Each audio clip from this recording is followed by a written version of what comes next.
Let's bring Bunk in and see what's up. All of them. Every single race. Every single one of them, whatever that is. Oh, somebody was asking me about my opinions on races, and I was like, I'm not going to be ranking all the races today. You don't want to whip out the bell curve. You know, I love the bell curve. It's a really cool statistical distribution. I love bell curves. Those are awesome. You don't want to rip out the book. I'm a big fan. I'm a big Charles Murray. Whoa, okay. We're stepping out of the realm of plausible deniability here. Okay, I love statistics and I love races, but you can't put them together. That's messed up. You can't just do that. Yo, what's up? Hold on, let me turn on my camera so you can see me. Hi, how are you doing today? Hey, let me cut you down because you're so fucking animated. Ooh. Am I too there we animated go. Today? This is the only conversation. No. You're allowed to be animated. I was just, you're just not allowed to be animated at the default volume setting on Discord. Okay. Wow, I did because normally my Discord volume's too quiet. Normally it's too low, and people tell me to turn it up. I can You must just be no. You're good. I got it. I already got it on this end. We're good, boy. Okay, buddy. Okay. So, all right, we're gonna have a conversation. I think today is the argumentation ethics was the position that you were spouting during that debate. That was one of many positions. Hold on, relax. It was one of many. So first, I want to say you said that you needed at least a half hour. I've got all the time in the world. If you want to get into some stuff, we can do a debate. We can do it as a discussion. I don't really care. Let's just have the conversation and see what it is that you have what you seem to take issue with. Yeah, of course.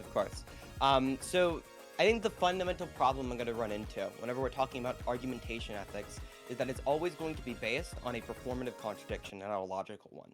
So during a discussion with the Marxist person, I forget their name. I don't think it's important. How is a performative contradiction not a logical contradiction if the action requires the performance of a norm as well as requires the performance of a belief that one owns themselves, thus professing by their own actions the idea that one must own themselves and then claiming the opposite. Yeah, so the reason that a performative contradiction is a logical contradiction is pretty simple, right? A logical contradiction, it just cannot exist in the real world. That's the law of non-contradiction, right? It can't be the case that I am both something and I am both not something, right? It can't be the case that I am both holding this pen and not holding this pen. Yeah, no. It is necessitated. The laws of logic necessitate. Argumentation ethics is the same. It's exactly the same. But you cannot own yourself. You cannot own yourself and not own yourself. Can I just finish real quick? So I cannot say that I'm both not holding this pen and holding this pen. A performative contradiction is a little bit different. A performative contradiction would be me not doing something that I espouse should be correct or should be good, right? That would be an example of a formative contradiction. So for example, right, somebody could be smoking and they could also say that smoking is bad for you. That would be a performative contradiction, right? The way that they're performing does not align with the views that they're espouting. But it could be true that they are both smoking and they think smoking is bad. Those can be both true statements.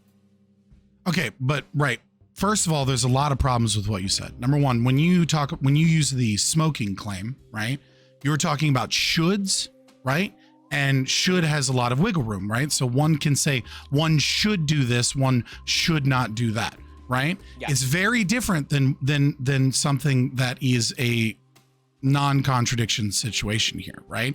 Which is, so when you say one ought not to do something, it is not the same thing as saying you do not own yourself and then engaging in activity that performs that you do own yourself. So the should it's not the same thing here. The second thing is you said that you can't say something that you literally just said. So obviously you can say it. It would just be illogical to say it. True. I can't say they're both true. Well, I mean, I can verbally espouse it, right? It's just right. Right. When I say I cannot say something, I cannot say it truthfully. That's what I'm saying. I know I can say those words. Those mouth sounds can come out of my mouth, right? Yeah. That's clearly not what I'm trying to communicate there. But also, whenever it comes to performative contradictions, whenever we're talking about somebody's ability to own themselves, I'm assuming you're not talking about making choices or the ability to exercise your, what do you call it, your autonomy, right? We both believe that at times you can practice your autonomy, right? Obviously, you can practice your autonomy. I'm talking to you right now. You're choosing the words that are coming out of your mouth. You're practicing your autonomy right now. However, just because you can practice your autonomy at one point in time doesn't mean you should be allowed to practice your autonomy at all points in time, right? No, that's not the claim of argumentation ethics. Like, you're getting into something else, right? The claim of argumentation ethics is that when you state that you should not, right, have bodily autonomy in some regard, that is the contradiction. Like, what you're talking about is engaging. You should not have bodily autonomy, right? I can make that statement. Name one. One situation where you should not have bodily autonomy. I should not have the bodily autonomy to swing my cleaver at your head. Yeah, but that's denying the bodily autonomy of someone else. Right. Yeah. So that's one like parameter we can put around it where you shouldn't have your bodily autonomy. Right. Right. But the issue is the same thing, right? You're violating bodily autonomy. Yeah. So you didn't describe a situation where you should not have bodily autonomy. Situation, right? No. I am being autonomous. I'm making decisions to swing that cleaver at your head. I'm moving myself. Now, a parameter where it would not be okay to exercise. No, that's just wrong. That's just wrong. You denied bodily autonomy in your claim about bodily autonomy. Please, 1 second. No, I didn't. Right? I say well, that. No, I'm just trying to fix your misunderstandings of argumentation ethics, which you clearly have. Right? There's no misunderstanding here. You can say no, there is, because you keep misrepresenting what it states. Give me 1 second. Let me finish this point, okay? And then you can go on to it. All right, fantastic. So whenever it comes to, for example, me taking a cleaver and swinging at your head, there'll be a circumstance where I should not be allowed to exercise my bodily autonomy, right? Now the reason for that is that we're violating somebody else's bodily autonomy. That's your reason. I'm just gonna say that, that's wrong again, right? Because you're denying bodily autonomy. You're denying reason for that? You're denying bodily autonomy as the argument as to why sometimes you should not have bodily autonomy. It's a universal principle. It must be universalized. Not be allowed to exercise your bodily autonomy. No, it cannot be universalized, right? We obviously think that sometimes it's okay to do something and sometimes it's not okay to do something, right? That doesn't deal with argumentation ethics at all. I don't understand what you're saying. Sometimes it's okay to do something and sometimes it's not okay to do something. Right now we're talking about very basic morals, right? Then we get into the ethics of argumentation. So when I'm talking about very basic morals, right? When you're saying that I'm not allowed to, or there are not situations where you're not allowed to practice your bodily autonomy, you agree with that. But there are situations where you should not be able to practice your bodily autonomy because it's going to have the effect. Bunk, we're just gonna, if you're not able to steel man the position, and if you're misunderstanding argumentation ethics and then trying to use your misunderstandings as a means of argumentation, that we're not really gonna get anywhere. Like, you're trying to debunk AE instead of just like listening to what I'm saying and then dealing with that, because you're not intellectually curious about what AE is. You've already determined that it's wrong. And when I correct you and say that's not what AE is saying, you're like, you move on and then restating. So the problem is we're not even talking about AE right now. We're just talking about the idea that sometimes it is morally okay to do something and sometimes it's morally not okay to do something, right? You asked me, what is a situation where you don't think I should be able to practice my bodily autonomy? I gave you a situation, right? We both agree that in this situation, you should not practice your bodily autonomy. The reason that you would state for that is because it violates somebody else's bodily autonomy. Is there any misunderstanding there? The misunderstanding is that bodily autonomy is being violated in the situation, right? I agree. So if you want to bodily autonomy would be violated in that situation. If you want to, no, it would not. If you want to isolate bodily autonomy to an individual and make it to where it is no longer a universal norm, right? Then you can say that, yes, that person shouldn't exercise their will against bodily autonomy by having and remaining their bodily autonomy. Yeah, you're right. You shouldn't exercise that, right? You shouldn't do that. And the reason that you shouldn't do that, your reason would be that it violates somebody else's bodily autonomy, right? It violates the norm of bodily autonomy. The violation of the norm of bodily autonomy is being violated here, and that is the thing universally that we should not do. Okay, you're saying universally we should not do it. There are circumstances, though, we both agree. There are things, there are qualifiers that we can make to the statement. Well, no, you agree with that, right? Unless you think negative, like no, universally, you should not violate bodily autonomy. That is the argument. Right. You're trying to individualize we it shouldn't and do say that. and allow the norm, right, to be violated as a means of proving that there are circumstances where the individual has other individuals have the right to restrict an individual's right to bodily autonomy. But the problem is that the norm is being violated in your examples. It is being violated. You're correct. And that's the reason you'd be against it, right? The reason that I would be against it, because it violates the normal bodily autonomy. That's the reason you'd be against it. Yeah, sure. That's what I've been trying to say this entire time, right? So it violates that reason, and for that reason, right, you shouldn't be doing that. That's a bad thing to do. You're right. Okay. So that would be like a circumstance where we're saying we shouldn't be allowed to do something like that. I don't know what you mean by shouldn't be allowed, but sure, yeah. There's a lot that carries a lot of baggage. You ought to not do it. Yeah, you ought not violate bodily autonomy under any circumstances. Under your moral system, you ought not violate the bodily autonomy. In terms of circumstance where you should not. In terms of like Estopel's principle, right?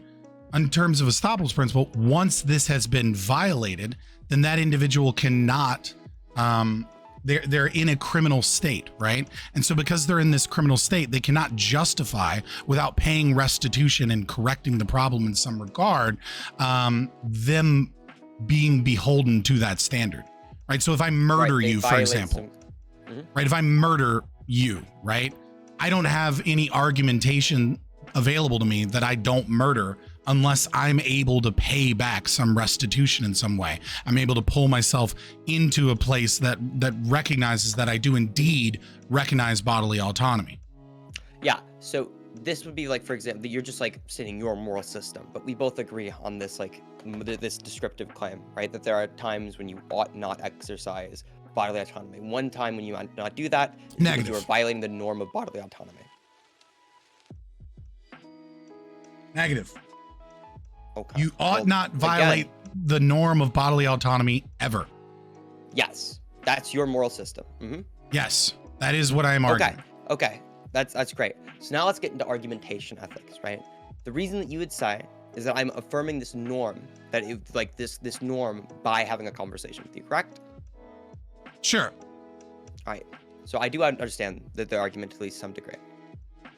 If we both agree that is the case, that let's even say I am reaffirming this norm by arguing with you, that doesn't mean necessarily that the norm has to be true. And I would also disagree that I am saying that in all circumstances, somebody's bodily autonomy should be respected by having a conversation with you. I think we could say some things are good at some points in time, things are bad at other points in time, right? That meta-ethically, that is a stance that you can hold. It could be 100% consistent. Okay, what is your claim? I'm sorry, you spoke fast and it's hard to understand you. I'm sorry, because I'm trying to get all the words right, but I'm trying to make sure that I actually understand what your argument is, because you just like right, right. You chain together three concepts, and I'm just okay. Give me your actual argument. So the argument is right that just because I am having a conversation with you doesn't mean that I believe that in all circumstances bodily autonomy should be something that is exercised. That would be my statement. It means in this circumstance that you believe that. This circumstance, that, for example, I think it is a morally good thing to have a conversation with you right now. I think that is a good thing. And that's the reason I would justify that. I don't think in all circumstances then. Yo, Casimir, chill out on the spam. Chill out on the spam. Like, you're freaking out. Like, relax. We'll get to it, okay? We'll get to it. Like, no, it's just Casimir's really mad because, I'm not, like, you don't actually derive ought claims from argumentation ethics, right? What it does is it invalidates other ought claims, right? I know, I'm aware. I'm to colloquially get through this without writing a dissertation for ease of speak, right? I am saying like, yeah, you should do this, but like technically speaking, I should never say you ought to do this. I should say that a claim that you ought not do this is wrong, and that the scope of actions that are not falsified through argumentation ethics are not necessarily oughts or ought nots, but they're simply not ought nots from argumentation ethics. You're just not making an ought claim. You're just saying that ought claim is false, right? Right, because there's a range of things that one could do, right, within those things, and they may be right or wrong. Yeah, gotcha. So when it comes to the argument that we're having right now, right, I don't see any good reason for, even if it was the case, let's say, that by arguing with you, I reaffirm the idea that every single time, or at least at this point in time, that I believe that you should have your bodily autonomy, you should exercise that. I don't think that every single claim must need to be argued at the time that it is true, right? I don't think that's the case. What do you mean? When you say So I right, think there. so like, what do you mean? Yeah, so whenever I'm talking about claims, right, argumentation ethics is going to make one of these premises, right? This would be a premise of argumentation ethics, that if a position cannot be argued, right, it cannot be true. That's not true. I'm sorry. So are you saying that my position could be true if I didn't argue with you? It's not, again, it's not. If I just like refuse wait, what? the argument, would the position be Right, true? like there could be a law of physics that we are yet unaware of that cannot currently be argued, right? Or cannot currently be explained, but that doesn't mean that it's false. If I have the position and I attempt to argue it, it performs a contradiction, right? That I'm doing a performative contradiction, therefore it is not true. Would that be a correct statement? So if you claim, like if you make a claim via argumentation, then you are stating that you are a self-owner, regardless of what you're doing. That I should be allowed to exercise my bodily autonomy in this circumstance, yes. You're performing that. You're performing that because you're utilizing your scarce resources, etc. And so the claim that the only way to resolve conflict, right, in terms of dealing with individuals, and the only way to justify positions is through argumentation. Now, to not justify positions, you could use might as right? Like you could violently beat someone to death and resolve the claim per se. But you don't justify the claim by beating someone to death. And you don't justify a claim by refusing to engage in argument. So the only way that it is possible to justify claims is via argumentation. You cannot justify claims without argumentation. And every time that you do argumentation, you always perform your belief in the idea that you are a self-owner. Yeah, so I'm doing something that would be a performative contradiction for the belief by arguing it. If I'm doing a performative contradiction for the belief, right, by justifying it, I'm doing a performative contradiction for the belief. Therefore, the belief is not true. Again, I'm having a hard time understanding the words that you're saying. Like you're just swallowing, like you don't have a lot of diction and you speak really fast, and it's almost like listening to someone with a really thick accent. All right. I don't know if it's your mic or something. I apologize, but I'm legitimately trying to listen and not just be like, no, you're wrong. Like I want to hear what it is you have to say. Turn it up a little bit on Discord, maybe just like a tiny bit. I don't know that it's a volume issue, but okay. All right. Well, I think it probably can be a volume thing. If you can hear me a little bit louder, you might be able to understand me a little bit more. So whenever it comes to argumentation ethics, right, you're saying by justifying this stance, I'm doing a performative contradiction. That if by justifying a stance, I am doing a performative contradiction, it must not be true. By justifying the stance, it's an impossibility proof because you're performing one thing and showing your preference and your belief in one thing, and you're performing a true action, right? You are proving proof concept via argumentation, like that it is true, not only that you believe yourself, but also that there is a universal norm that you do own yourself. And then you're attempting to justify the opposite. If you attempt to justify the opposite position, it cannot be done because you are performing not only your belief that is opposing that, but also that it is indeed true that you do own yourself. And that is the only time you can justify positions is via argumentation. Yeah, so the problem that I'm going to take with this is just like, that's not true. I'm just going to deny the premise altogether, right? It's not true that by arguing something, by arguing it, I'm doing a performative contradiction. That necessarily isn't true. So one proof that I could use for this is I could say that I am asleep is a training that can be true, but I can never argue that. I can never argue that is the case, right? With what actually being asleep. This is false. This is false. This is false. This has nothing to do with the justifying of... No, but it doesn't matter because this is not a... You're throwing things into it that don't deal with argumentation. That's not argumentation. No, it does, right? You're saying that this is the proof would be the statement is false. The proof for that would be that by engaging in argumentation or justification of the position, you're doing a performative contradiction, right? Or by the time when you are ever arguing this position, there is a contradiction, and therefore, because there's a performative contradiction, it is not true. That is your impossibility proof. Right, but what you're saying is that the inability... No, you're applying it to things that don't apply to AE as proof that AE is somehow false without engaging with AE. Like what you're saying is saying because it is because you can't justify being asleep, because you can't be asleep and engage in argumentation, that this somehow proves argumentation ethics wrong. However, it shows that the you also impossibility proof can't isn't true. just. No, it does. How? Because if the impossibility proof proves something to be impossible, which clearly is possible, right? And we both agree on, then it's not an impossibility proof. We do right? not agree on It it. can meet the parameters. You cannot justify. I believe that you can be asleep. That doesn't. Okay. That doesn't mean that you can justify it via argumentation. So okay, maybe we should move this to an ought claim, right? I should be asleep. I can never argue that I should be asleep without doing a performative contradiction. However, we both agree that there are times where you should be asleep. If you state, I should be asleep, right? Mm-hmm. Or I ought to be asleep, right? Yes. But you're performing the act of being awake, right? Mm-hmm. Then what you're proving is your value, right? That is false, right? You're proving that it is false that you believe that you should be asleep. But this does not engage with argumentation ethics, because the performance that you're engaging in is not just your belief that about sleep and whether or not one should or one ought to be asleep at a certain time. You're also performing the fact that you are a self-owner. You're doing more than that.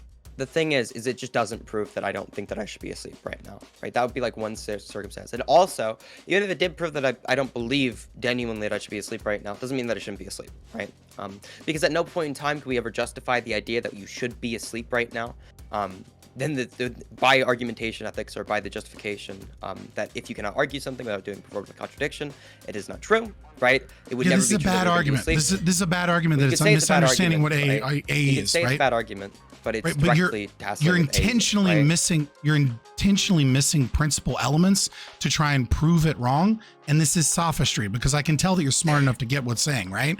Like, what I am saying is not two things. Number one, AE deals with conflict. There's no conflict in sleeping. But the more important thing is that AE isn't just about your opinions. It's not just about your opinions, right? The act of argumentation and the act of making propositional claims, right, proves that you are a self-owner via argumentation. It's not just about your opinion and what you value. When you're talking about sleep, what you're actually proving is that you say that you ought to be asleep, but what you're proving via saying that you ought to be asleep but not going to sleep is either there's some external factor that keeps you from going to sleep, or that it is not actually the highest order value that you have, even though you're stating it. So either you're stating something false, or there is an environmental factor that's keeping you from being able to do so. So the way that arguments work, we both understand this, right? You can call me a sophist, but we both get this, right? Is that there's going to be premises to an argument. An argument would be sound, right? I believe it's either sound or valid. I'm sorry, I'm forgetting the name. But one type of argument that would be either sound or valid would be the one that is just follows from the premises that the conclusion is true. Another would be the case that both the premises are true and the premises follow to the conclusion, which would mean the argument would be a true argument, right? It's something that is true. It correlates to the real world.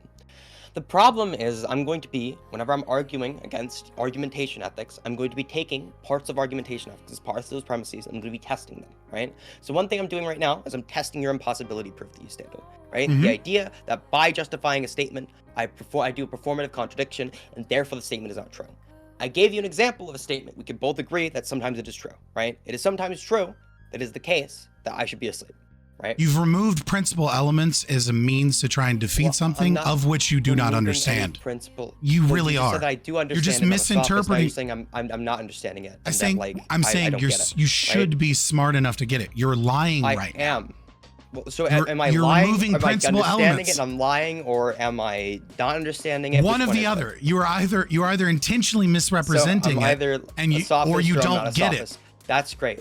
But the problem is I'm working with your impossibility proof right here. So one of the things that grounds argumentation ethics is this impossibility. Dude, are you gonna listen I'm showing this at any point in time? Isn't true.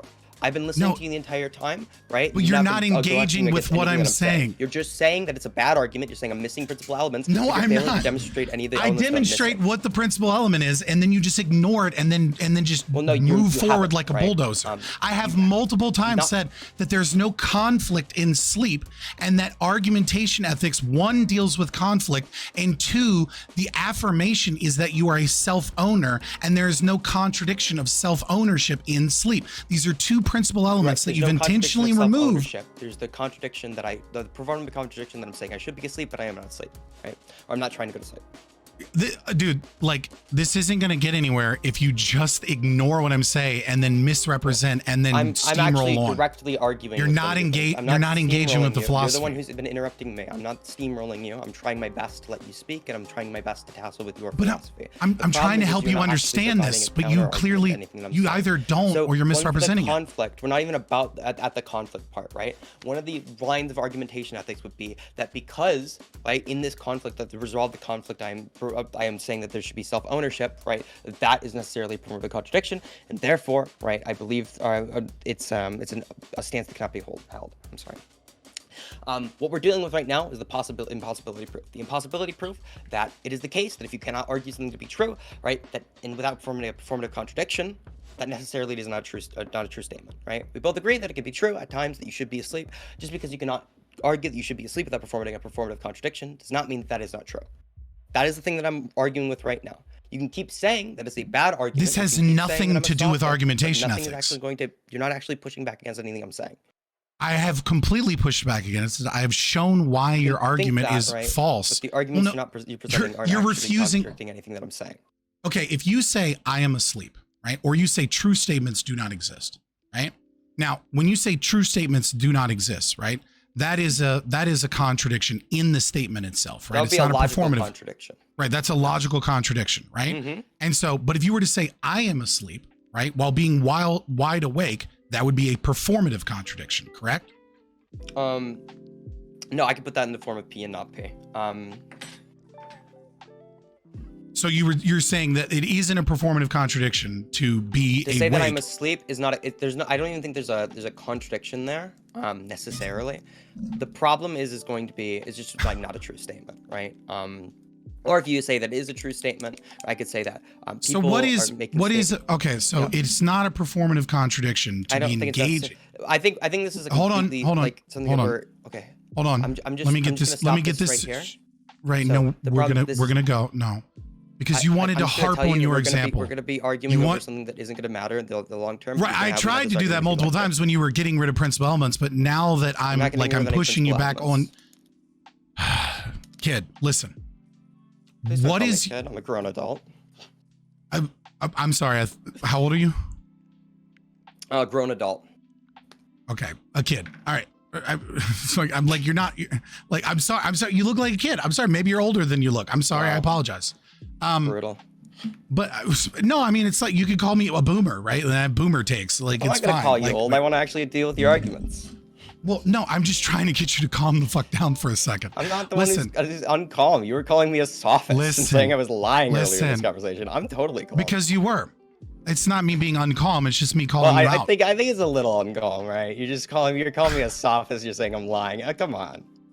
Right, well, you seem like a smart person, and you claim to understand argumentation ethics and why it's wrong, but you're unable to steelman it, which either means that you're engaging in sophistry, or it means that you don't understand argumentation ethics. So we're trying to break it down, right?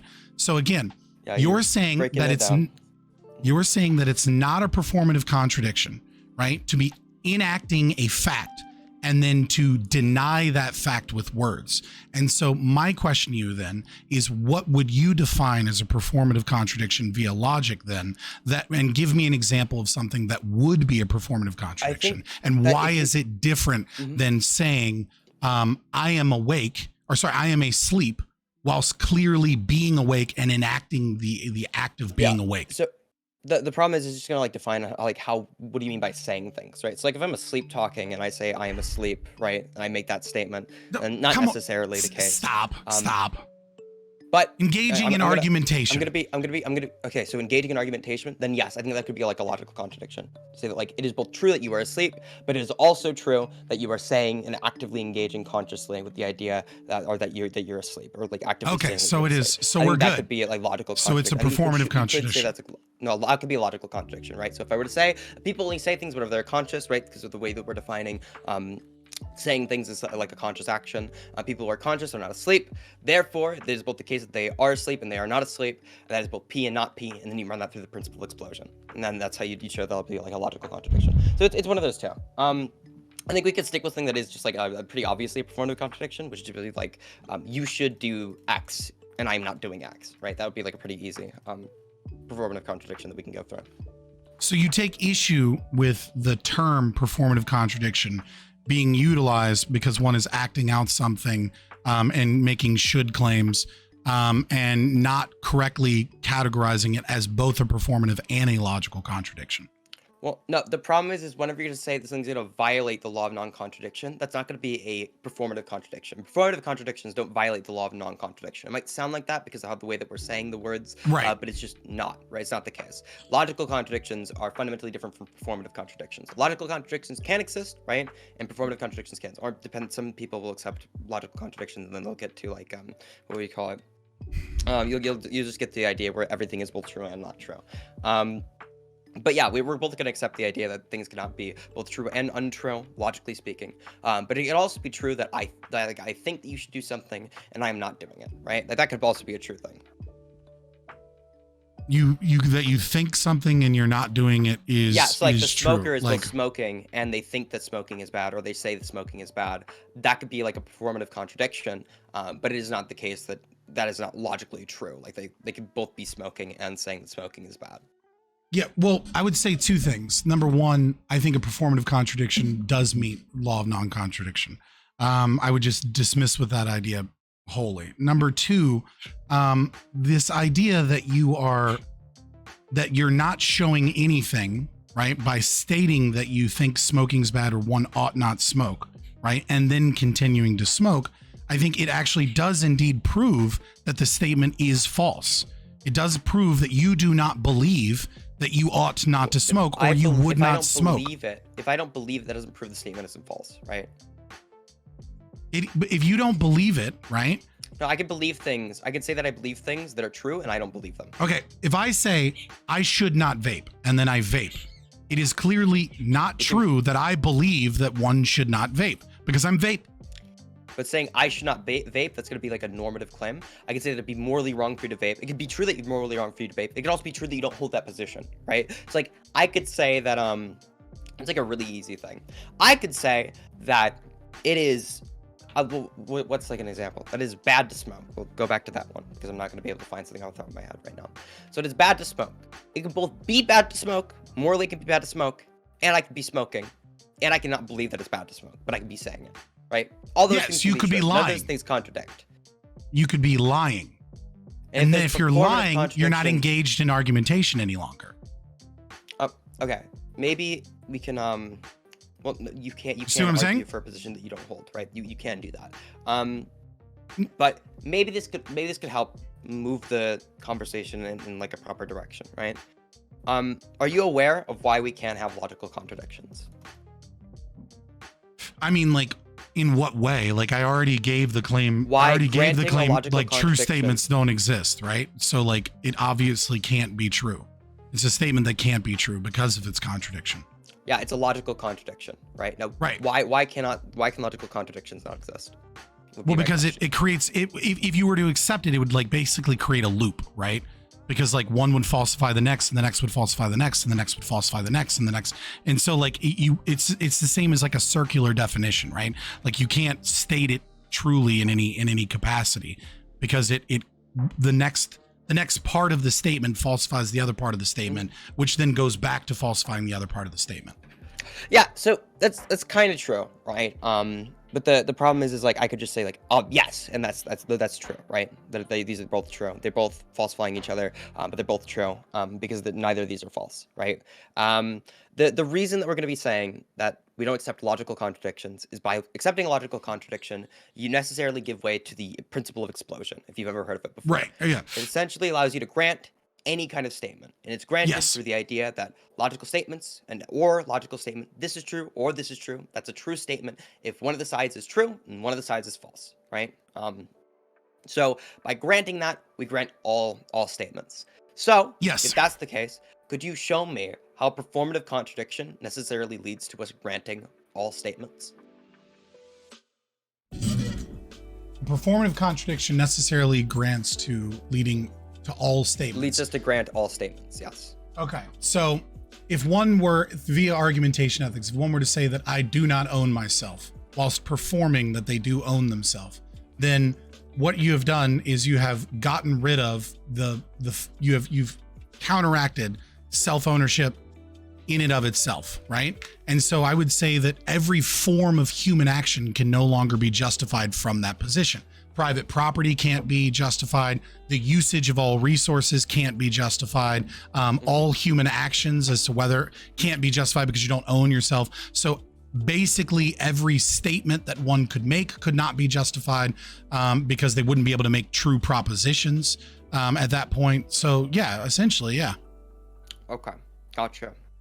So, isn't exactly what I'm looking for, but we can get a roll with that. The problem is I could make the statement actively that in not all circumstances should people be allowed to exercise their self-ownership. There are times where violating somebody's self-ownership are acceptable. I could make that statement, and that's neither a performative contradiction, right? Like it I is. could just say this is one of those. Well, no, it's not, right? I could say this is one of those situations where you should be allowed to exercise your self-ownership. There are other situations where you should not be allowed to exercise that, right? I can make that statement. And then also, right, there's nothing that's necessarily there is contradictory, right? I'm not making a logical contradiction by saying sometimes people should be allowed to exercise self-ownership and sometimes they should not be able to. I can justify that even on a meta-ethical level if you would like. Well, no, you literally can't. You don't think I can justify that on a meta-ethical level? I don't think that you can justify that an individual that the right of self-ownership should be violated, whilst also engaging in the universal norm that the right of self-ownership is affirmed and stating that you own yourself. Yeah, there are times where it should be violated and times where it should not be violated, right? That would be a statement I would make. And that is an unjustifiable position based off. Well, of what I can just justify said. it right now, right? So Go ahead. one justification I could give for that is, would you agree with me in the statement that preferable experiences are both preferred and motivating, definitionally? That preferable experiences are preferred. Yeah. Yeah, preferable experiences are preferred and they're motivating because they are preferred, right? It's like axiomatic. Yes, assuming you're dealing with a rational actor, yeah. Yeah. Or even an irrational actor that doesn't know the preferable experiences, their preferable experiences should also be motivating, logically speaking. Yeah, they should be. Yeah, I would grant that. Yeah. Yeah. So if I have preferable experiences, I have things that I prefer, right? These are things that are motivating because I value them and I prefer them. But I don't believe that I exist necessarily. So logically speaking, there's no reason to prefer me over any other actor with preferred experiences, with preferences. Necessarily speaking, rationally, that means I should be expanding my consideration of preferable experiences to every single individual, and that whatever would maximize all of those preferable experiences would be what is morally good, right? That the morally good action would be to maximize those preferable experiences, because logically speaking, there's no reason to prefer my action or my experiences over other people's experiences, and then therefore we should be maximizing everybody's preferable experiences. I don't know. I wouldn't grant that. No, I wouldn't grant. Which part would you not grant? I would not grant that one ought to maximize their preferable experiences under all circumstances, right? Because there are plenty of things that one can do to maximize their preferable experiences. Like what, and even then, what do you mean by preferable experience? Are we talking about now? Are we talking about time preference, right? Experiences that you would rather have than another experience, right? So I would want this to be the case, would be a preferable experiences, that these are things that are desired, and things that are not desired would be non-preferable experiences. Right, but the problem is that what do you mean by desired, right? Like, so like if I desire, for example, a candy bar, right? But would it be good or better for me if I was told to get 2 candy bars at a later date to wait on one preferable experience for a better outcome? That's determined by the time preference of the person, right? Like there are a lot of factors at play here. What you're Yeah, saying there's a is lot that of different experiences that we're weighing, right? But the preferable Right. experiences, the reason you prefer one or the other is because you have a one that's more preferred. So we're just going back to preferable experiences at that point. Okay. Yeah. Okay. So, but again, you ought to, I wouldn't say you ought, right? But you can, and it would probably be better for you in Yeah, it'd be some better. utilitarian calculus. But I mean, obviously we don't care about utilitarianism because that's just stupidity. Why is utilitarianism stupidity? Well, I mean, it's not even, I couldn't even say that it's a form of normative ethics. Like anybody that believes in utilitarianism is just silly. Because you have to have perfect knowledge and you don't. Well, you don't have to have therefore you're knowledge. wrong. You don't even have perfect knowledge either, right? Exactly. You have no perfect knowledge. Which is why you can't be a utilitarian. Well, no, nobody has perfect knowledge. But just because you don't have perfect knowledge. Which is why utilitarianism doesn't work. Well, no. See, epistemic gaps are going to be a critique of position because I don't think you have any perfect knowledge in any circumstance, right? But we all make prescriptive claims, even though we don't have perfect understanding of the world, right? Like, for example, I can make the statement that what's like a really easy statement. I can make a statement there are a number of atoms in the sum, even if I don't 100% know there are a number of atoms in the sum. Just because you can say we don't have perfect knowledge of that doesn't mean that there's no longer atoms in the sum, right? That would be like an example of that. We have epistemic gaps. Yeah. Right. So, but here's the thing, right? It's really simple. It's just silly, right? Like anybody that believes in utilitarianism, I don't understand how you don't get this, right? So you can say it is morally preferable, right? Based off of your assumptions that it is a moral good, right? To make a moral claim that it is good to, let's say, save a baby, right? This baby is about to die. This baby is like the stroller is going down the hill, catch the baby, right? And you can say the consequences of that action, prove that this is a good thing, except you don't have perfect knowledge. So you don't know that baby grows up to be a serial killer and like rapes 80 women and like murders them. Right. So yeah.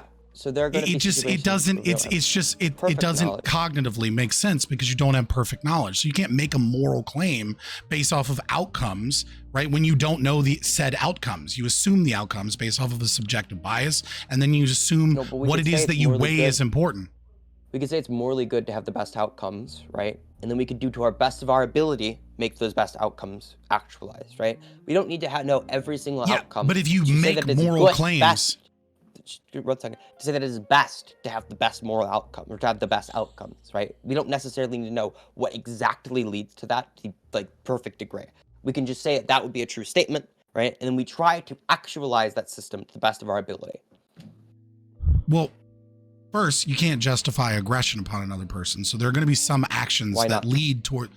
Well, that's the whole point of this conversation. We're already shown that a bunch of times, but you're just misunderstanding AE on purpose. Well, you say I'm misunderstanding. You just called utilitarianism silly. You have to understand why utilitarianism is silly, and now you're just saying that you can't justify something. I'm asking you why you can't justify it, right? You don't really seem to have a really good response to that. You're just kind of saying that it's like, I don't understand, right? Well, right. Well, I mean, like, if you want to, you shifted the conversation over to utilitarianism by talking about preferential ways of how meta-ethically you could prove that things are justifiable that violate argumentation ethics or violate the performative contradiction. So now we're in a conversation about your moral philosophy. So since we're here, you said that I could justify we've run away. Right?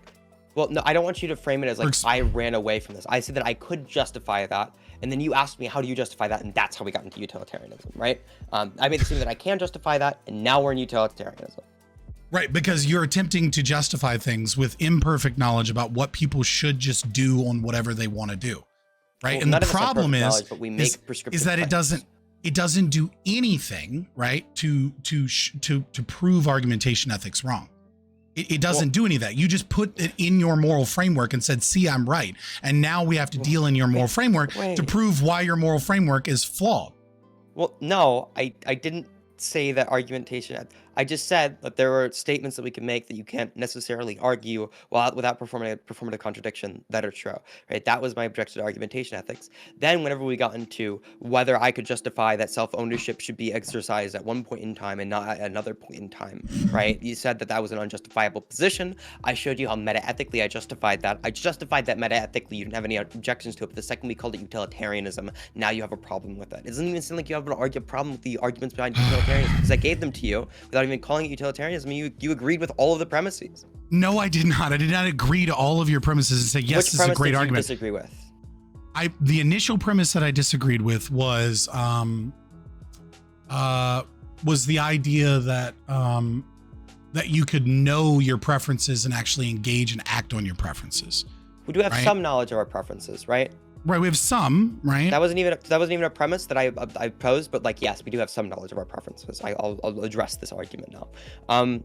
You have some knowledge of your preferences. If it is good to maximize your preferences, even if you don't know them from 100% fact, you can do so to the best of your ability, right? To the best of your ability, you can make actions that you think are morally good. We could say that there is a morally good world, the best moral world, and we can make that statement without knowing every single minute detail of the world and how to actualize that. In the same way, you have epistemic gaps that you are not able to bridge, right? But you also make prescriptive claims. We all make prescriptive claims while having epistemic gaps. It doesn't seem to actually be a critique of any moral position. Right, but that was only true within the framework of utilitarianism, consequentialism, right? So I can make morally prescriptive claims via argumentation ethics, right? And there's no gap because it logically must be true. What epistemic gap do you not have? It doesn't matter. I have axiomatic positions that prove that certain positions are unjustifiable. Is it potential that is there a potential that anything could be wrong? Absolutely. Yeah, so there's an epistemic gap. But I've yet to find. Right? You don't know I've not found anyone that can argue against it. I mean, like, yeah, you could say existence doesn't exist if we want to get that fucking deep into it, right? Yeah, like you could go into those things, right? But from a functional perspective, you're forced to be in a position where you have to engage in the world as you know it, either as a consequentialist or as someone else. But if you're denying logic to make a position based off of your subjective bias of what you believe is right or wrong, and you're justifying aggression, which we know can't be true so long as logic is true, right? Then you're in a position that's not really justifiable, and I'm in one that is, unless you prove some way that it's unjustifiable. Yeah, so you're just like saying that it's unjustifiable. You're not actually giving an argument behind it. So I didn't deny any laws of logic. Oh my God, I let you talk for so fucking long. Please just give me 1 second, okay? I let you talk for so long. I sat on my hands the entire time. Please let me have a response. The speed at which you move. Please let me have a response. I'm begging you. I'm on my hands and knees. Please let me talk. Let me respond to what you're saying. It is not. It isn't. Relax. Fucking relax. Relax. You were moving at a mile a minute and sneaking in a lot of claims, and you're speaking a lot more than me, honest to God. And you're speaking a lot faster than me. And the moment that I speak, you're like chipmunk, chill. Like, just relax. I let you talk as long as you needed to, and I'm trying to object to all the things that you said. I am making claims. I've made more claims, I think, than you have, morally speaking. Exactly, because you're right. Because so I want to respond to your objections to my moral claims, and to respond to your objections to my moral claims, and for anyone to understand me, we need to not be talking over each other. We did not be talking over each other. Please don't do that right now. While I'm saying we did not be talking over each other. It's my stream. So real quick. I mean, you're free to mute me or kick me off. Relax. But I want to have a conversation. Just relax. I want to talk to you. I want to have a conversation. People speaking. Dog, will you fucking relax? Relax for a second. I'm very relaxed. Okay. So what has occurred is that you said you have issues with argumentation ethics. Over and over and over again, you have attempted to dismiss argumentation ethics. And I said, okay, here's the principal elements that you're missing. Here's what's going on. You have dodged and pivoted those consistently. Now we are forced into a conversation about utilitarianism because you said you can justify, listen, I'm reframing. We're going through this. I've been doing nothing but listening for the last 2-3 minutes. I just said I wanted the time to talk, and now you're going back to talking. Will you shut the fuck up and just relax for a second? I've been doing nothing but shutting the fuck up. Relax for just a second. Most of this time has been me telling you to relax while you can't. You have plenty. I will give you plenty of time to relax. That's not like a counter argument, though. I want to. Will you stop talking, kid? Relax. I have calm down. Talking. I want to object to the arguments that you presented before. Let me finish, Jesus, and then you can have plenty of time. And then I tried to object, and then you interrupted me. Relax, dude. Stop talking for just a second. After you interrupted me, and then went on a long ramble, and then I'm trying. I'm not on a long ramble. I have spent 90% of this time telling you to stop interrupting and just calm down. Well, The problem is you interrupted me, and then you told me to stop interrupting. I'm not interrupting you after I'm objecting, and you're interrupting, and you're interjecting into my sentence. I don't want to get to the interruption game. It seems really listen. uninteresting to me. I want to get back to the argument. You're literally in the interruption game. Just shut the fuck up and sit down for a second. No, I don't want to be in this game. I want to be able to talk and object to the arguments that you're giving. I want to be able to have an argument. Will you shut the fuck up? I don't want to be talked at. Will you just stop? Just stop for a second. For the entire time that you made your statement, and then I tried to respond I have not to it, and you finished. interjected. Kid. Mm-hmm. I'm not going to be able to maintain a conversation with you if you cannot stop spitting off a mile a minute, and then every time I have anything to say, I make one statement, and then you interrupt, and then you keep going, and then when I try and make an argument or anything, you keep interrupting me. Just relax. The problem is you can't make that statement after you interjected into my response to your argument, right? Okay. You were the one who interjected. I'm not the one interjecting. There's no moderator here. I want to be able to finish. There's no moderator here. Right. There is There's no moderator here. So just relax. It's my stream. Just relax. I'm gonna finish my statement. I'm gonna finish my statement. I started rebuttaling your statement, and then you interjected, and now you want to finish this statement that you interjected into my rebuttal, which is fine, right? I just want to like realize that that's. I have not finished my interjecting into your kid. Just shut the fuck up for a second. Stop being so immature. Stop being so childish. Just listen. So now I have to reiterate. Analyze me, but like I just want to get to the argument. Because you're acting like a child. Just listen for a second and let me finish what I'm saying. I don't get. I want. Stop acting like a fucking child. Just shut up for a second. I'm sorry. Do you not want that? I obviously want a conversation. What I don't want is for you. The conversation involves two people talking. Okay, so. The initial conversation was about argumentation ethics and the issues that you had here. You are unable to present any claim against argumentation ethics thus far. All that you have done, all that you have done, like, just let me finish and then you can tell me why I'm wrong. And I will give you plenty of time to tell me why I'm wrong. So what you have done is you have attempted to use examples to prove that argumentation ethics is wrong while getting rid of principal elements. I explain why those principal elements are wrong and are missing, and then you steamroll and continue forward. I ask you, I say, can you justify a position that violates the performative contradiction of argumentation ethics, which is self-ownership? You say that you can. You engage in like a basic summary of utilitarianism without actually bringing up a position that violates aggression, but you kind of like meta do so. And now we are in a conversation about utilitarianism because we're in a different place about this. So again, I'm trying to figure out why we're here, why you want to have this conversation in this place. And if you do, that's fine. Probably came and stemmed from the fact that I said that utilitarianism is unjustified to make moral claims about reality because it lacks all knowledge. But if you want to back that up, I still need to see how you're capable of justifying the performative contradiction of aggression against another person.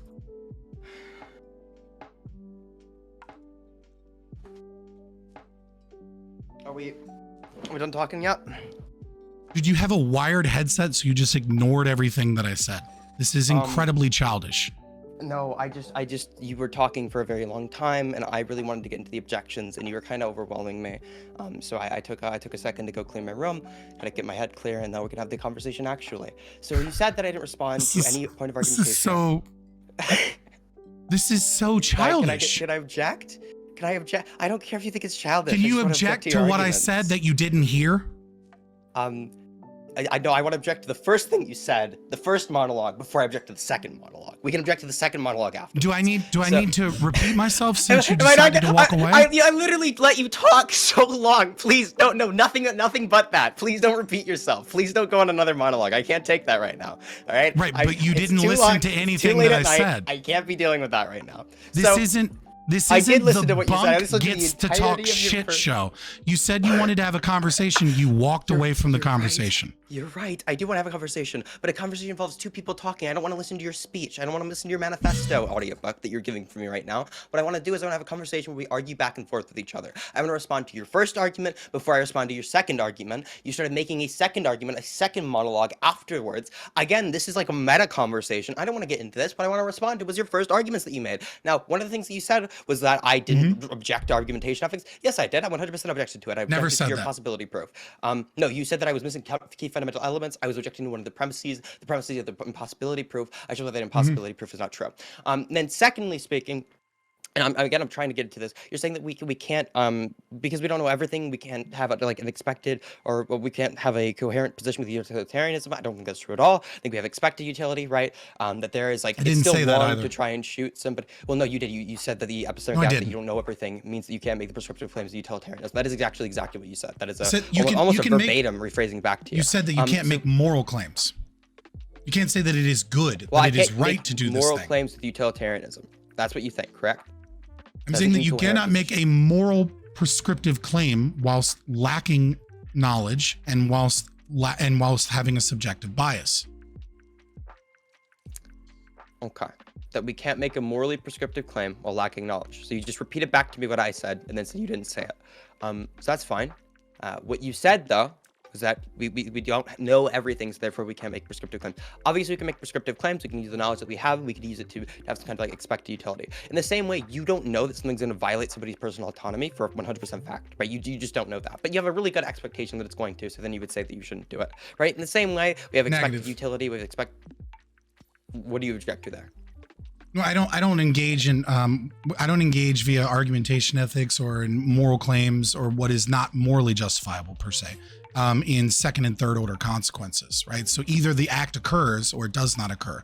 If it's a second or third order consequence, I'm unconcerned. But if it occurs, how do you know that any action is going to violate somebody's autonomy or any action is bad?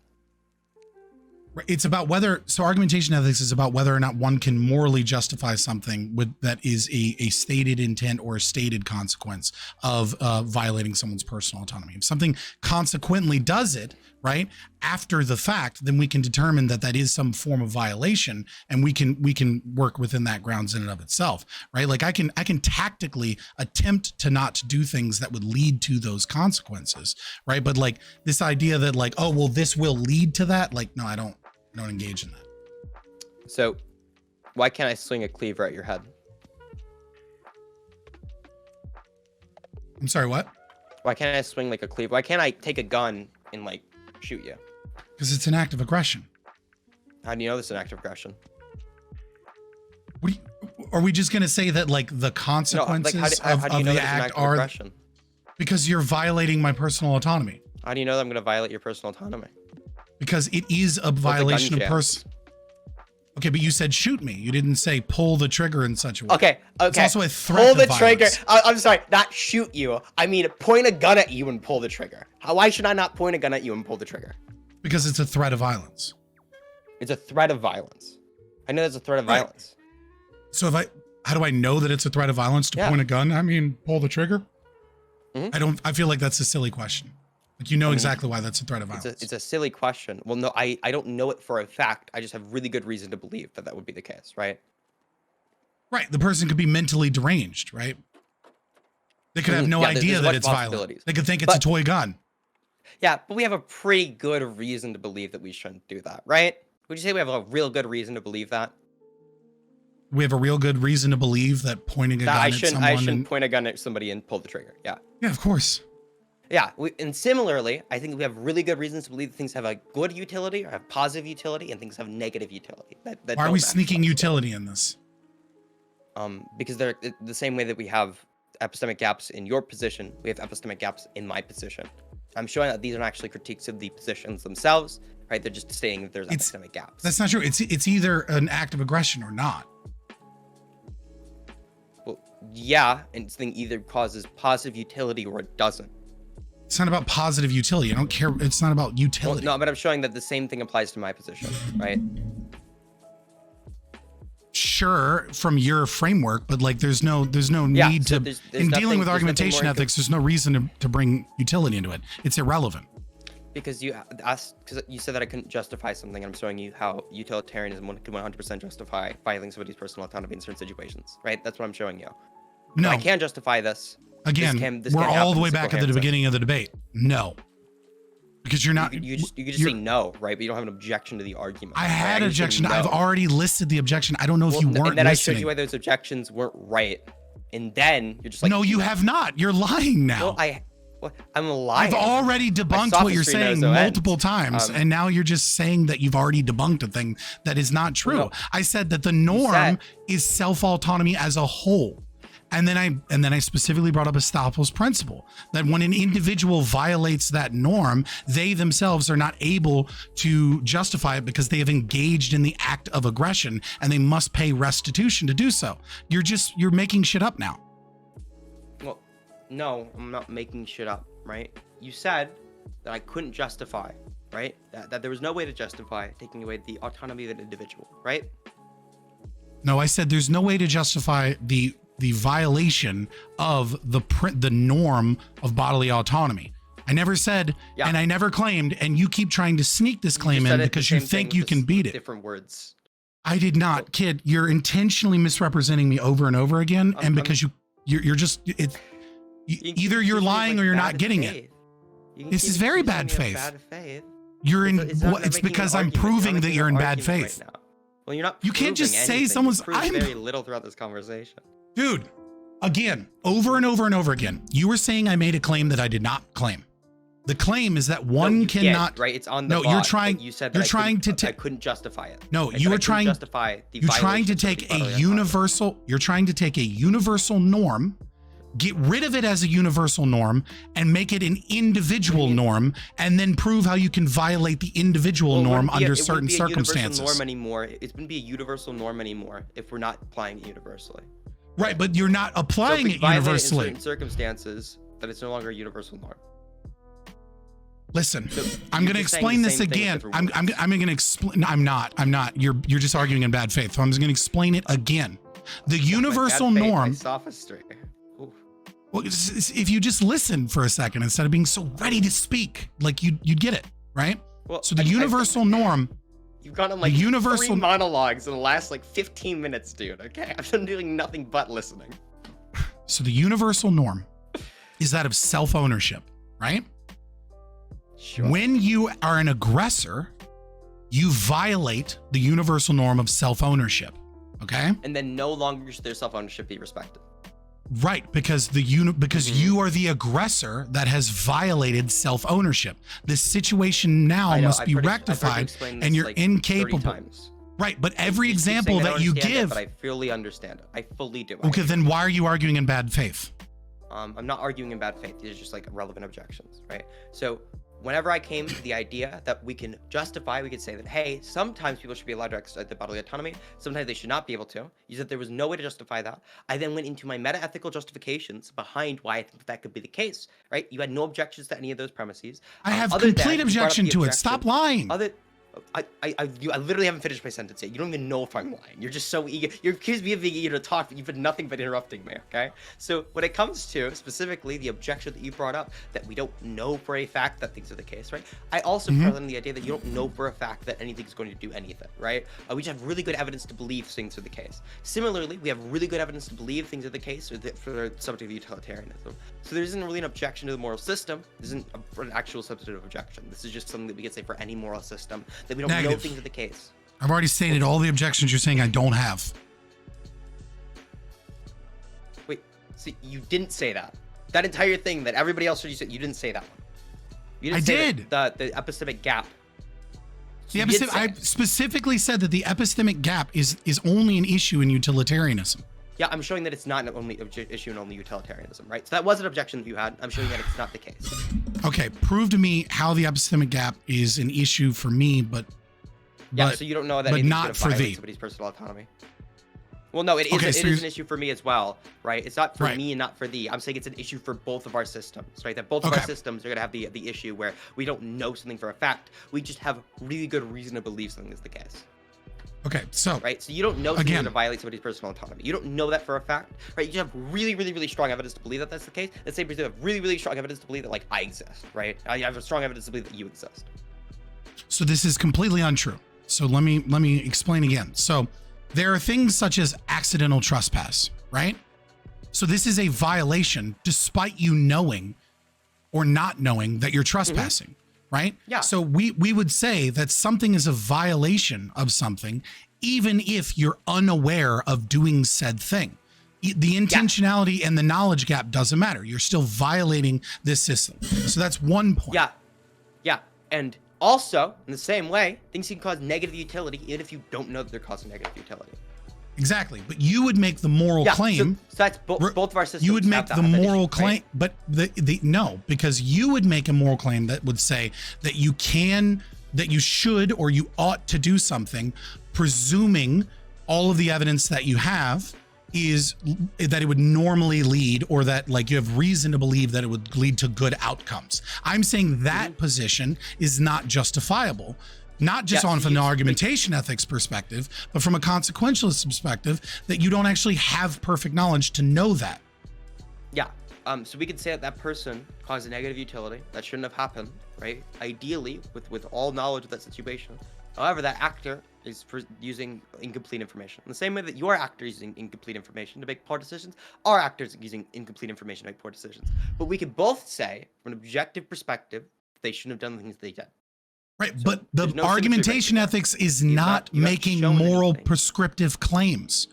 I don't care if that is why is making moral prescriptive claims. Right now we're talking about. That's the whole point. No, that's the whole point. Don't force a laugh, dude. That was the worst fake laugh I've ever heard. I've been talking for a long time. That was terribly fake. That's the whole point. No. Now you're running, right? You make moral prescriptive claims. We do not make moral prescriptive claims. No, you do make moral prescriptive claims. As an individual, individuals have opinions. As an individual have opinions. But what argumentation ethics does is it invalidates certain moral prescriptive claims, but it is not a moral prescription for what is good or what one ought do.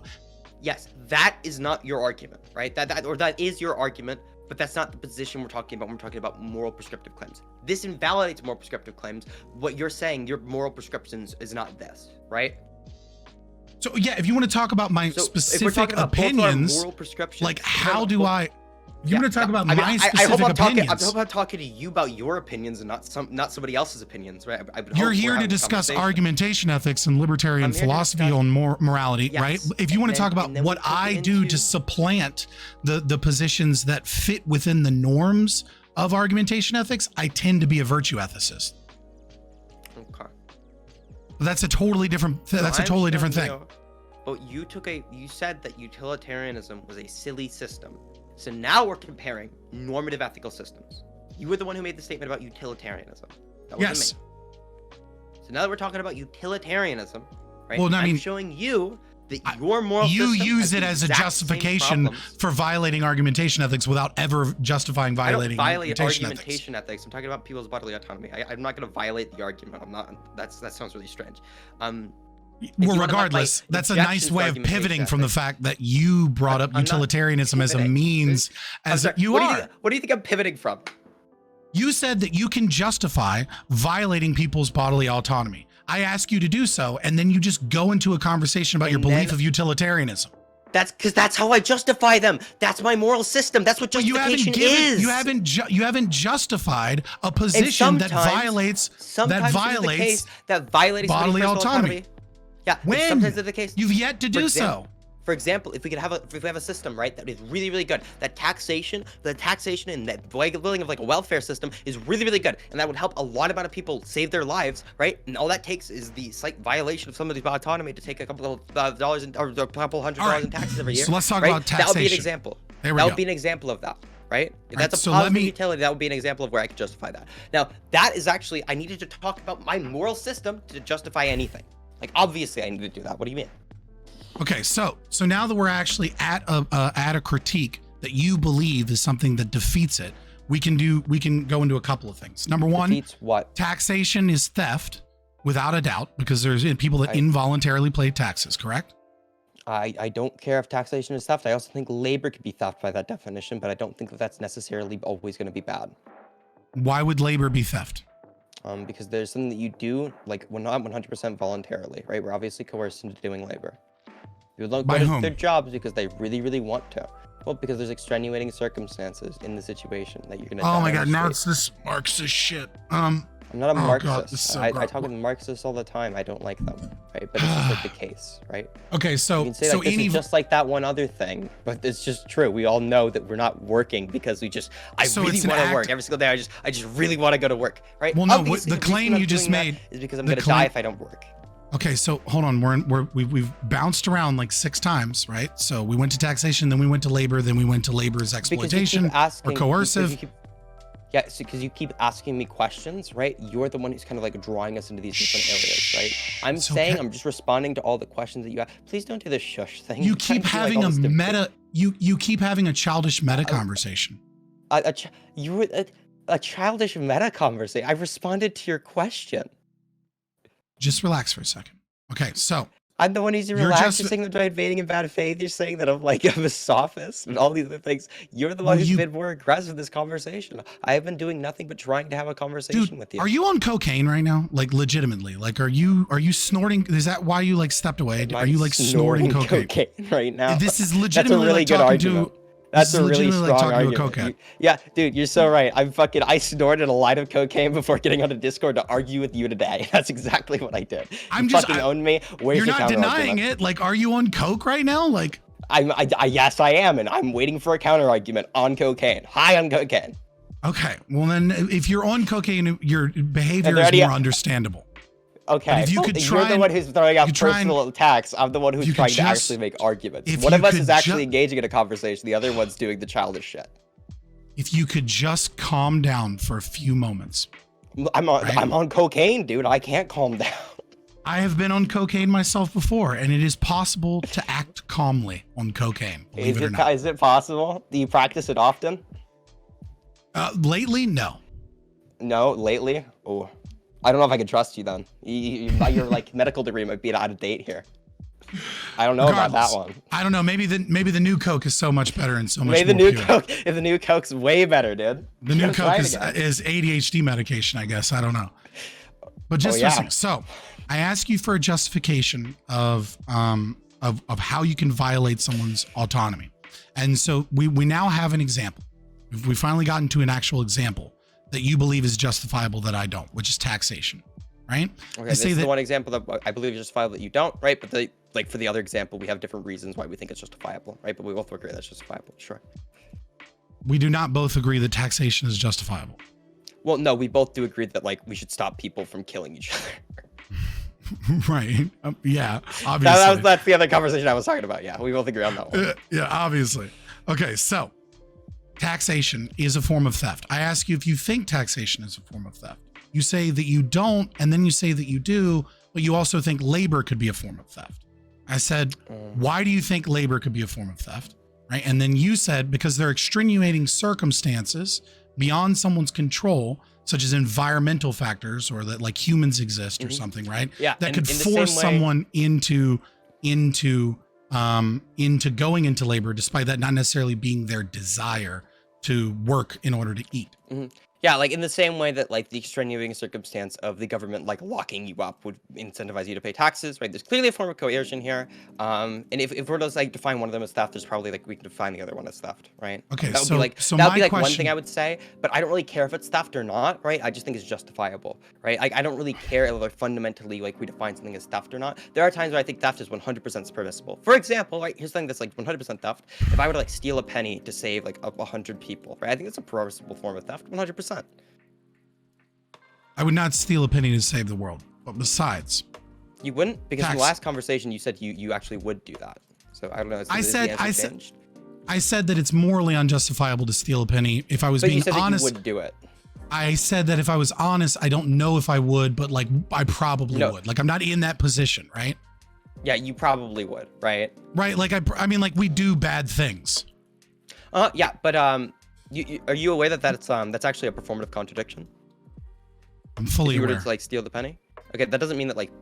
Okay. Shh. I mean, dude. I So guess. so back So backtracking again. Taxation is theft. You don't care that it's theft, but it's important for my argument that you recognize that it's theft.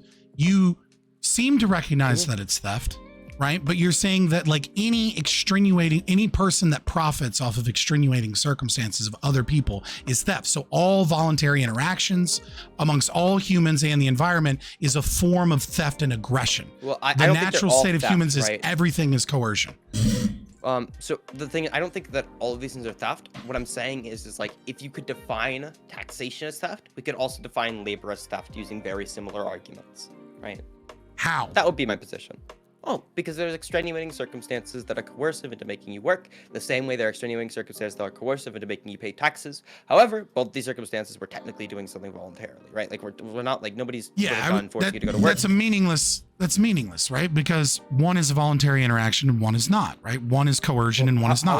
How is it 100% voluntary? How is it not 100% voluntary if you're not forced to do it? If you don't do it, you're going to die. That's not true. If you don't work, you will die.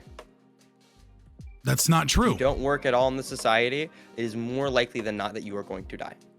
There you go. That's a true statement, that it is more likely that you will die. You don't instantly drop dead if you stop working. However, there are plenty of needs, right? There are needs. Most people have to work to survive, correct? Most people have to work to survive. I don't know that they have to work to survive, but it is better for their happiness. For the sake of the argument, 100% say that. Also, in the same circumstances, it is also better for your happiness to not be locked up in prison, right? The government's not going to come into your house and like execute you for not paying your taxes, but you're going to get locked up eventually if you stop paying them. In a similar way, that's like a coercive factor. In the same way that like having your your livelihood or your ability to live greatly hampered would be a coercive factor. It's not so. The way that you are defining coercion, right, is one such that any environmental factor that is necessary for survival is an act of coercion, which completely gets away from the colloquial use of the word or the dictionary definition of the word, right? So the colloquial usage of the word theft, it's going to describe something that is not taxation, right? Like the colloquial use of the word theft is going to normally describe something that's illegal, right? Okay. All right. That's what the colloquial what's illegal theft is. So what's the colloquial? Right. You are correct that most people wouldn't consider theft, right? Taxation a form of theft, but you would not need to change the definition of or the usage or the colloquial definition of theft in any way in order for taxation to be a form of theft. The action or crime of stealing. Would you agree with that definition of the word theft? That's the first thing that comes up to the dictionary. That works. That's fine. That's good enough. Is it a crime to steal somebody's resources? Or not steal somebody's it's to steal somebody's resources, sure. Is that a crime? Right? If I were to Is it a crime to steal if I were to just break into your house and stake your shit. Yeah. In America, under most circumstances, yes. Is taxing somebody illegal? Now, a crime. Did your definition say and, or did your definition say or? It said and, or didn't even say and, right? It just it says said or. The action. Well, the action. Don't find a new definition of stealing, right? Right. So the action of stealing, the action of taking someone's private property without their permission. I'm sorry. What is stealing? Okay. Well, then you know what? Go ahead and get another definition for me. Okay. You seem like a very fast typist. Yeah, I type pretty quickly. Well, permission or legal right to do so with intent, no intent on returning it. Right. So they don't have permission. They take your private property, or without legal right to do so, right? Or so you do have even in the definitions that you're looking by paying correct. Your taxes, that is the permission to do it, right? No. If I don't pay my taxes, what do you define as permission? How many definitions would you like to go down to? Well, no, it's just like you're saying that's not permission. It's pretty obviously like I'm giving you some form of permission. If I give something, okay, right? We're talking about it's via coercion, but it's coerced. It is coerced. So it's an invalid contract because it's under duress. Okay, so if it's coerced permission, it's still permission though, right? I wouldn't. It's an invalid form of permission. Sure. It's an invalid form of permission. Okay, so it wouldn't fit the definition then, because it's permission. No, how is paying because taxes? You just said it was a form of permission. I said it's invalid because it's under duress. Okay. All right. let's try this again then. All right. Mhm. I don't think most people, when they use the word theft, they are describing something such as taxes, right? However, You're correct. You're correct. okay, so that's not the Most people are colloquial definition of the statists. word. Yes, most people are statists. It's not the colloquial definition of the word. Then we agree on that, right? Awesome. We do not agree So- on that. If it's not the way that most people use it, it's not the colloquial definition of the word. No, we just went through this, kid. That's and you what just looked up a definition, you and then keep you tried trying to to look up another infantilize me. definition to Well, I didn't try. you went through asked me to look multiple up the other definition. definitions. Okay, you Yes, went because I through like to multiple define definitions. words. Like, You went shit, through dude, mul- you fucking got me. I have definitions, went- and you asked me to look up the definition of a different fucking word. Stop spurging out and just I'm be the one present. spurging out. You're the one throwing insults at me, right? I'm trying to have an argument. You're the one throwing insults. One of us is spurging out. You're correct, but it's definitely not me. So again, when it comes to colloquial definitions of the words, that's the way that we use the words. If we do not use the word to describe something, that is no longer the colloquial definition of the word. Again, I don't know if you were listening or not, right? But I said that you do not need to change the colloquial definition of this word at all, right? In order for taxation to meet that definition. Just because most people wouldn't Yeah, sure. describe an act as theft Sure, in the same way. doesn't necessarily mean that it doesn't meet that definition. Yeah, in the same way, I could apply the exact same thing to labor, right? But I'm okay with labor. But negative. Oh, well, you can just disagree, Because right? you But, like, obviously, no, at the but you core, changed the Okay, changed the but- definition of theft, and as a means I of didn't saying that it was change the definition of theft. I looked it up. You my did. dude. No, you What did I absolutely did. by saying- change it? What did I change, It's very dude? simple. You absolutely did. Again, are you You unaware can of just the say words that I come did. out of- I'm you just, like, I'm spit asking you things how out I of- did it. You just keep saying you did, you don't- did, you did. How did I do it? What did I change? I don't think that you're literally aware of the words that come out of your mouth. I think that you're just I don't think you're spitting aware of how out I changed the things definition of the word then theft because it running. didn't fucking happen. You're just Yes, it making did. shit up. How Yes, did I it change did. it then? What was the first definition? What was the second definition? Shush, for the love of God. You're right. I didn't fucking change it. Somebody can't answer that question. You can't I answer it can. because it didn't happen. I can. I'm Then just answer it. frustrated dealing with this cokehead child. Then answer the question. If you You can't changed answer it, it. go for it. You changed it because then you said I would say that labor is a form of theft. And then I said, how the fuck By is that labor? definition, if Oh. labor will be a form of theft, if taxation is a form of You theft. changed the definition of I labor. didn't change it. No, I You didn't. changed the definition of labor by saying that labor is. I said So justify. first I changed the justify that is. definition of the word theft, but I didn't change the definition of the word theft. I changed the definition of the word labor. You're not allowing. Okay. You're now that you're, we're you're saying I changed dish the definition of the word galloping labor, and acting insane.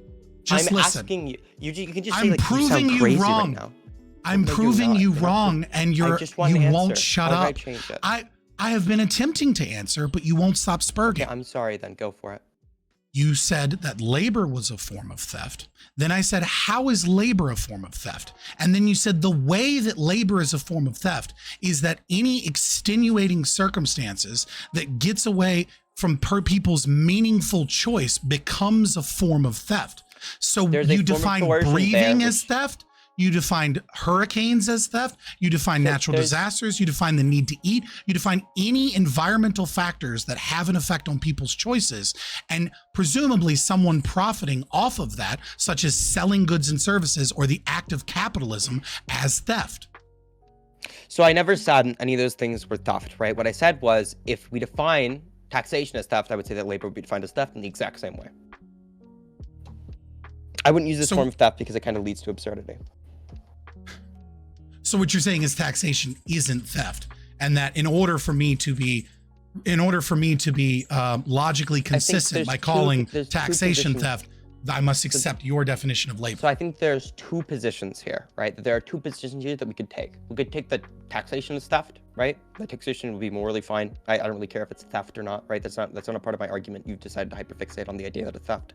No. And then like I also did that not labor would be decide to theft. hyperfixate. I'm Well, just trying to you get did, one right? fucking example where you believe that you can justify something that is an act of aggression without Yeah. and thus prove argumentation ethics wrong. That's why we're here. Just anything that's an act of aggression, sure. I think you can justify stealing a penny to save the entirety of the world. It's unjustifiable Why? because you're engaged in a performative contradiction. What form of contradiction am I engaging in? So This is going to take a longer do-si-do down argumentation ethics, right? So first you must accept you're saying there's a contradiction here, right? Yes. So okay, is it a logical contradiction or a performative one? It's both. Okay. If it's a logical contradiction, can you put it in the form of P and not P? Okay, I can't put it in the form of P and not P. Okay. So but you also denied that performative contradictions are any means of invalidating anything, right? Well, no, it's not the means of invalidating. It's not the means of invalidating a position. No, of course. Right. Of course, it's a performative contradiction. It's literally a textbook logical fallacy. It's a performative contradiction. Invalidating a position. It's obviously not a way of invalidating a position. It's a performative contradiction to say that you believe in something when you're obviously showing that you don't believe in that thing. It is a logical contradiction because when you are engaged in argumentation and making propositional claims and engaged in argument, you are proving the fact. The fact that you are a self-owner. Sometimes that is the logical contradiction. So I think that sometimes people should exercise their self-ownership. I think that people can make decisions. I don't think anybody's denying that. I don't think all decisions that people make are morally justifiable, or that that a state shouldn't come in and like stop them from making decisions.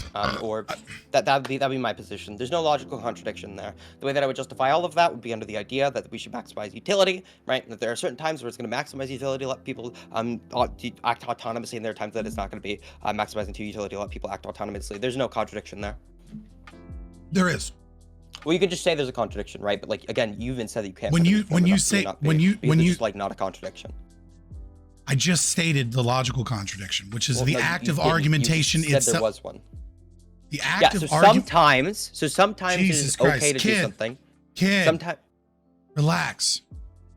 You're the one who's been throwing insults, right? I've been the one who's been trying to make arguments. You can't tell somebody else to relax when you're the one who's hurling insults. You are spurging out and you don't let people speak. You had like fucking 3 goddamn monologues, okay? And I had to do nothing but sit there on my hands. Whatever I said I would like to be let speak, you did nothing but wanted to railroad the conversation. You got jumping so upset at the idea of me actually objecting to what you had to say. Now, let's get back to the actual argument, right? I think that it is sometimes good for people to exercise their bodily autonomy. You've already made a ton of arguments. I've been unable to be able to. You're right. I've been the only one making arguments, even, right? I've been the only one making actual arguments. You've just been throwing insults at people and making vague gestures towards things that aren't even contradictions, right? So whenever it comes to bodily autonomy, I think that sometimes it's good for people to exercise their bodily autonomy. Sometimes it's not good for people to exercise their bodily autonomy, right? That would be my position. There's no logical contradiction there. Okay. So which of the 7 positions or so that you have made would you allow me to get into? What am I allowed to speak on my stream? Pick one. Pick one of the arguments you think you can do the best on. Okay. All right. So, again, the logical contradiction is that by making all of the arguments that you were making and engaged in argumentation, assuming, right, that you were actually engaged in argumentation, and that you're not simply just lying, and that you're not trying to resolve, that you're actually attempting to resolve conflict and make it to some form of truth, right? Or express some form of truth, right? Assuming that you're doing all of that, right? The logical contradiction that I believe, yes.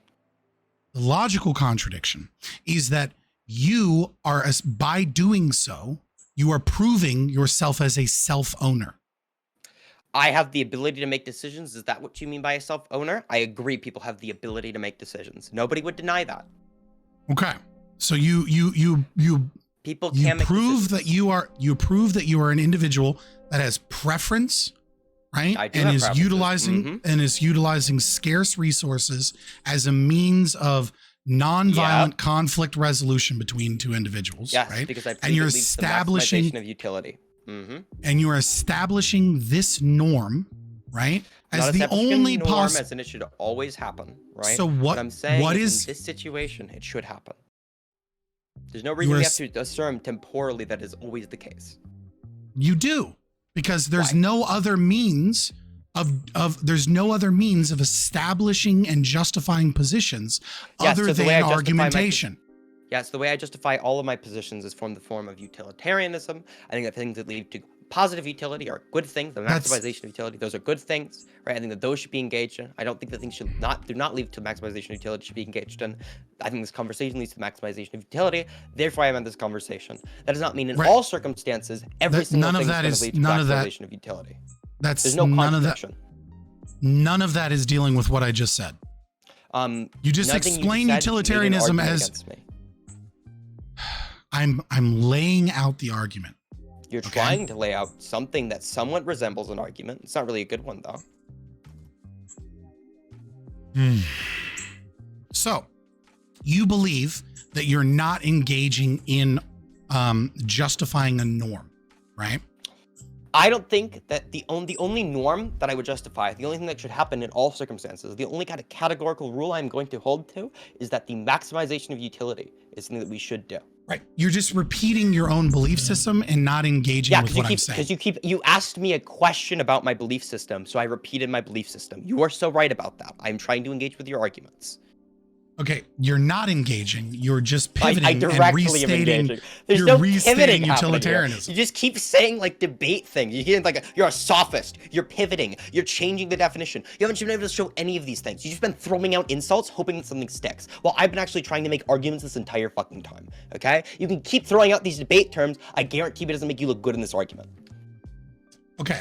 Regardless, would you like to deal with the claim that I'm making, or would you like to just continuously Which claim are you making that you want me to deal with? You've been very bad at making the same one I've been making over and over and over again these past 2 to 3 minutes. Try again to make it, and maybe this time you'll sound coherent.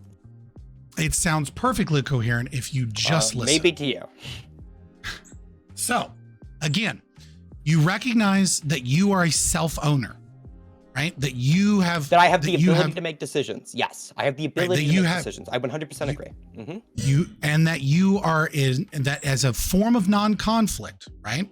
The only way that you are able to justify those positions is through argumentation. Can you justify a position without argumentation? Definitionally, I justify positions by using arguments. However, there are some times where not using an argument is going to be the best thing. Right? Like name a position where you're justifying a propositional statement without argumentation. Justifying a propositional statement, do you mean logically or do you mean like to somebody else? Because those could be two different things, right? People could be justified towards things, or I could justify things to I'm not asking if they are justified. I'm saying whether or not they are justifying them. They are attempting to justify them. That requires another individual. I can attempt to justify things in a myriad of different ways, right? I could use my just feelings to justify something to be the case, right? Without any kind of form of argumentation. I could even use incoherent logic that actually doesn't follow. These would be ways of attempting to justify something. However, the only way of justifying a position is going to be to argue it, to have some kind of argument in favor of it. Okay, so if you are justifying via your feelings, right? Can you, via your feelings, make a justified statement that is justifiable about what do you mean using aggression against someone else?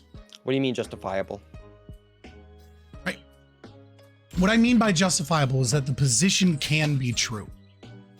Right? The position can be true, and I can use incoherent so you're making a claim. To justify it. Right? How could you justify incoherent arguments? Oh yeah, no. So here's like a really easy example of that, right? Okay. We both agree that smoking is bad, right? Smoking is bad for you. Do we agree that smoking is bad for you?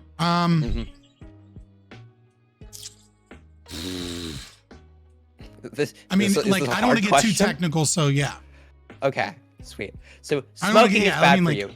And the reason smoking is bad for your health is because I was wearing a gray t-shirt the other day and I saw somebody smoking. Now that is not a justification of the stance. That would be a really stupid way of justifying that stance. However, the stance is true. The statement can still be true, right? That smoking is bad. The conclusion can be true even though the argument doesn't follow. Right, but you're not acting in any form of aggression against other people, so it doesn't matter because it's not involved in argumentation ethics. Okay. It's the same with the sleep example you gave, right? Like argumentation ethics doesn't deal with justifiable claims. You just asked me, is there a way of justifying something, of it being true, even it not being a logical argument, right? So I just showed you that there is a way to have that happen, right? There is a way for that to happen. And it doesn't fit with. So if we want to talk about specifically acts of aggression, argumentation ethics, like sure. I mean, Right. yeah, we've been talking about it the entire time. Right. But whenever I tried to actually like tassel with the actual arguments of argumentation ethics, for example, the impossibility proof, you just like kind of vaguely gestured that I was missing something, even though if one of the premises is the impossibility proof, that this dictates that something is impossible, and that is a necessary premise for the argument to follow. And I could show that premise isn't true. That'd be an argument against argumentation ethics. I mean, like, fuck, dude. Like, what do you want? Like, yeah, I've been talking about argumentation ethics for quite a long time during this conversation. Everybody heard me talk about it. Okay. I don't know how to repeat again that like you're not dealing with argumentation ethics if you're talking about you can use repeat claims. like that. That's not true over and over again. But like you don't have an argument. I do. So. Again. This is frustrating. All right, so This is frustrating for you. It's You're not dealing in, like I've been getting insults thrown at me. I've been trying to there's a part where I was struggling to even be able to. Am I allowed to speak? Am I allowed to speak, or are you just going to keep spurging out? Because this is like we're getting nowhere because you can't stay on topic and you can't deal with what I'm saying, and you constantly keep bringing in and shifting in other things and bouncing from thing to thing at like an incredibly high rate. It's actually quite impressive the way that you're able to just run around the map without saying much. Right? Deal with the arguments. So many things throughout this conversation. You've told me that I've made like 7 different points, but you've also told me I haven't said anything. Like, I know you want to like throw something at my argumentation style, but it seems you're taking polarly opposite and fundamentally opposed critiques of my argumentation. I don't know. It's what polar opposite position have I taken? That I've made a lot of points, and that I've also not made any points at all. I've just been running around the map, not making points. Like, it's been very confusing for me as well. I don't know what you're trying to say, buddy. It's been very frustrating for me as well. So, I mean, I could tell whenever you started throwing just a bunch of insults at me. That's when I could tell you were frustrated. I don't think we're going to be able to get anywhere. Unfortunately, Well, dude, if you haven't been dealing with the arguments the entire time. You've just been straw manning it and trying to bring in positions that don't maintain the principal elements of argumentation ethics. I've yet to see anybody debunk argumentation ethics. I would love to see someone that does a good job of it, but unfortunately, you keep bringing in examples and things that aren't acts of aggression, or you keep going against the universals of the norm. And so over and over again, we just kind of are going in circles where you're just gish galloping and interrupting and spurging out and like not dealing with the argument. So we've been doing this for like over an hour and a half and we've gotten nowhere. But if you want a closing statement, I'm going to give you a final statement. Go ahead. And then I'll get the fuck out. Okay, there's your closing statement. I'll make mine. So you can just repeatedly say that about straw manning, or I've been bringing things that aren't like necessarily a part of the argumentation ethics. Everybody here has seen me like you could say I'm straw manning. You haven't brought up why I'm straw manning something or what I've been straw manned, right? You can just kind of like make claims towards me doing things, but there's no way to demonstrate that. In the same way that you were making claims that I was like changing definitions, but couldn't demonstrate that I was changing any definitions whatsoever. In the same way that you make claims that I'm pivoting towards things, even though I'm not pivoting at all, right? I've been trying to tassel with every single argument that you've made to the greatest of my ability. And then additionally, you can just say like there's no good arguments against argumentation ethics. As I showed, the impossibility proof of argumentation ethics is very clearly wrong. It's very fundamentally wrong. And I've shown throughout this entire conversation that there are easily ways of justifying things outside of argumentation ethics, or there are easily ways of justifying things that don't necessarily lead to a contradiction, as argumentation ethics would state, right? For example, the idea that we can maximize utility and that could justify things that are obviously going to be that are obviously going to be like unjustifiable if we were to believe argumentation ethics to be true. I've shown why I disagree with argumentation ethics. I've shown which premises that I disagree with on argumentation ethics. I've been nothing but very, very clear throughout this conversation. Throughout the conversation, you don't think that they would like throw insults at me, and you just were like quite aggressive. I claimed that I was interrupting you a lot when actually during a conversation we had an entire dispute where you said I was interrupting you, even though you were clearly the one to interject into my sentence, my rebuttal. I don't even know why you did that. That looks really bad in my opinion. I don't know why the fuck you were trying to do this like rhetoric thing, but it's very clear that I pointed it out. It wasn't working that well. And then I think throughout this entire conversation, I've been nothing but like reasonable with you to the best of my ability. While I enjoy, you can do the little snicker thing, right? But I have tried my best to be as reasonable with you as possible. So you know what, dude? I've enjoyed the conversation. I've enjoyed the chat. I think that I was really, really good. If you want to talk with somebody else about argumentation ethics, I hope they can do whatever type of objection you were looking for. I don't know. I don't speak nonsense English. Maybe I'm not going to be able to get through to you. But, you know, with that being said, I enjoyed being on, enjoyed the chat, and yeah, I'll see you around, my dude. I'll see you around. Hopefully not, but you know. All right, enjoy the post-stream, Cope. Woo! You just watched a clip from our Twitch channel, Fabian Liberty. If you like content like this, please like and subscribe here on YouTube, or go ahead and give us a follow on twitch.tv/Fabian Liberty.